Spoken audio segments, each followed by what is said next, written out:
Праздное веселье, постель чужая, боль похмелья, но обожали пикники советских классиков сынки. Поэма написана Онегинской строфой 30 лет назад, однако издана совсем недавно. У Николая Бурляева она родилась за 3 дня в потоке вдохновения. Как говорит автор, что-то приходило, что-то строилось по ходу, сами собой рождались строки.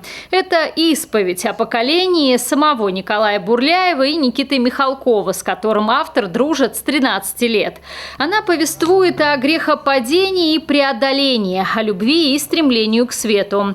К ней прилагается диск с фильмом, в котором произведение читает сам автор, а в качестве визуального ряда используется песочная анимация.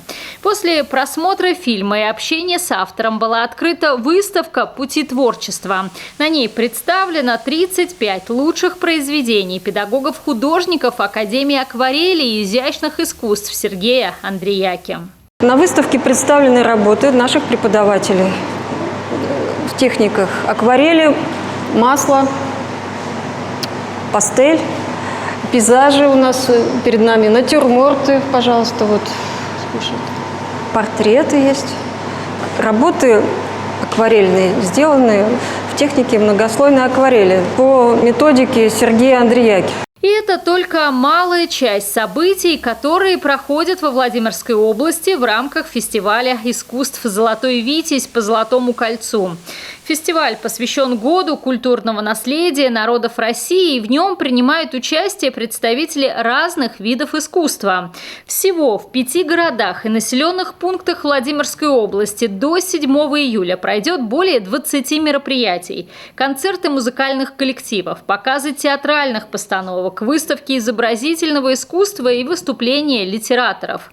Так, фестиваль уже посетил Суздаль, Владимир, а теперь и Муромцево. Одна из главных задач Международного форума искусств – обратить внимание на этот уникальный памятник и привлечь инвесторов для его восстановления. Возрождение России и Руси, оно связано, несомненно и непрерывно с возрождением и старинных усадеб. И это наша история, которую мы должны хранить, ценить и восстанавливать, если она разрушена. То есть вроде бы история каменные постройки, сооружения, но за этой историей стоит история этих людей, владельцев, тех, кто строил все эти здания. После Муромцева «Золотой Витязь» отправился в Гусь-Хрустальный, где в музее хрусталя имени Мальцовых состоялся концерт праздничного хора Данилова монастыря.